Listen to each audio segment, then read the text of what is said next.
Delo, New Pythos. It's the eve of the long-awaited return, and I'm about to lose everything. Everything. That is what he's become for me, this boy who kneels beside me as I stare down my family, my court, as if I were alien to them. Griff Garrison, the humble rider, the peasant, whom I never was supposed to love. I look down at his damp curls, at the burns that glaze the muscles of his neck, and wish we were alone, so that I could kiss them one last time. I marvel at how steadily he holds his head. Does he not realize what is happening? "Why did you give it to him?" Lady Electra asks.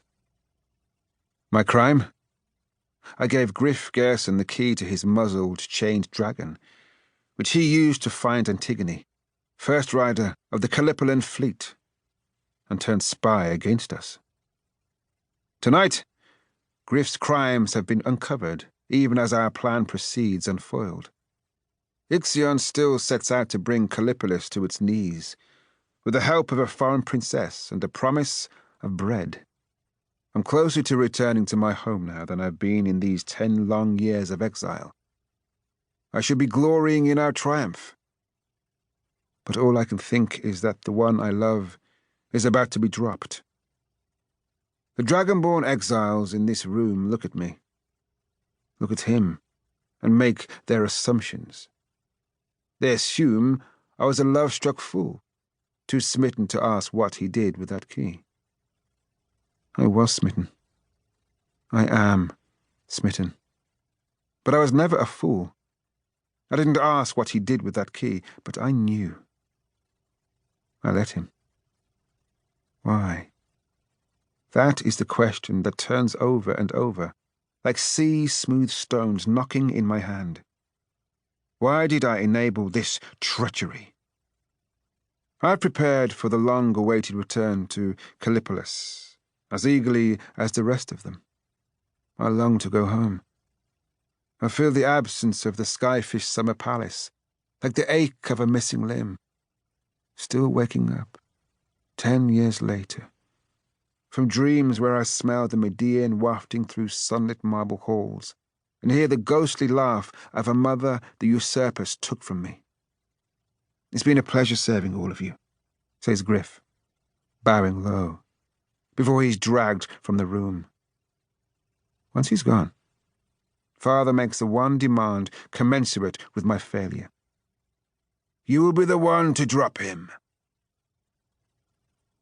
Hours later, in my chambers where I wait for dawn, a knock sounds on the door, and my surroundings return to me. The tomes spread across my desk contain the old poems with their heroes. I've been staring at them, unseeing, since I lit the lamp and slumped in this chair hours ago. The childhood comforts have not worked tonight. Outside the door, I find a young Norsian woman holding a note. Mabelena, called Lena, was once a humble rider, like Griff. Her limp, her strangely angled limbs, and her lopsided face a reminder of the punishment she suffered 6 years ago. Found guilty of sedition and dropped, as Griff will be.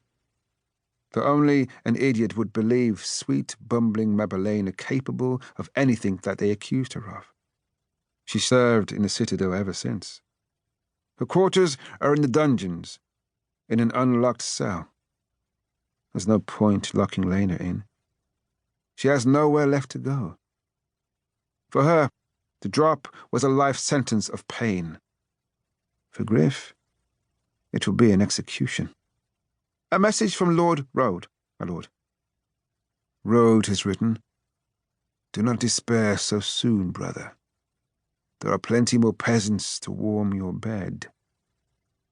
Moments like this, I strain to remember the childhood in which Rode and I were friends.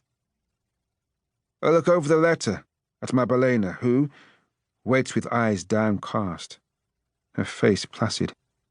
her usual matted hair limp, as if a coarse brush had been recently forced through it. It's hard to believe, looking at this broken girl, that she ever rode on a dragon's back. The unasked questions shriveled on the vine years ago. Do they touch you? Do they hurt you? The same questions I learned not to ask Griff when Julia started summoning him and laughing about it afterward. What could I do with my knowledge? Nothing. And when nothing can be done, discretion is the last decency.